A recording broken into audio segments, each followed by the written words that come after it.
To be or not to be? That is the question that so many young adults have been asking themselves over the past few years.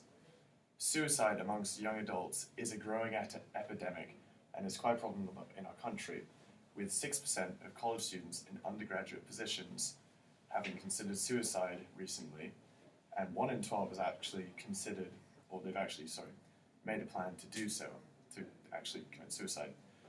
And I'm here to say that there is always another way. There's always another path, and there's always something more you could be doing in life rather than choosing death.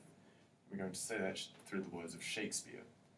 But first, a little background on myself. I come from Loudoun County, which is the county with the largest amount of teen suicides in the nation per capita. And in the beginning of my junior year, a very good friend of mine took his own life.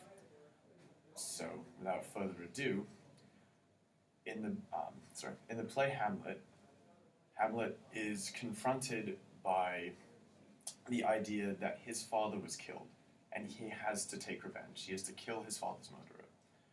And at some point in the play, he begins to contemplate life and death, and thus begins this most famous soliloquy in perhaps all of literature. To be or not to be? That is the question. Whether it is nobler in the mind to suffer the slings and arrows of outrageous fortune, or to take arms against a sea of troubles and by opposing end them. To die, to sleep, no more. And by a sleep to say we end the heartache and the thousand natural shocks that flesh is heir to. 'Tis a consummation devoutly to be wished. To die, to sleep perchance to dream, aye, there's the rub.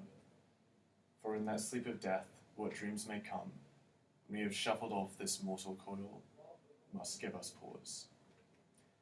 After this most famous part of his soliloquy, Hamlet goes on to decide that he's going to choose life, as he has a more pressing issue that is ahead of him. He has to kill his father's murderer. I'm not saying that for anyone in a position of need, that's what you should do. You probably shouldn't murder someone. But the point is that there's always something you could be doing that's not killing yourself. There's always something more to be done. There's always more life to be lived, and there's so much left on this rich tapestry that is your life that is yet to be painted.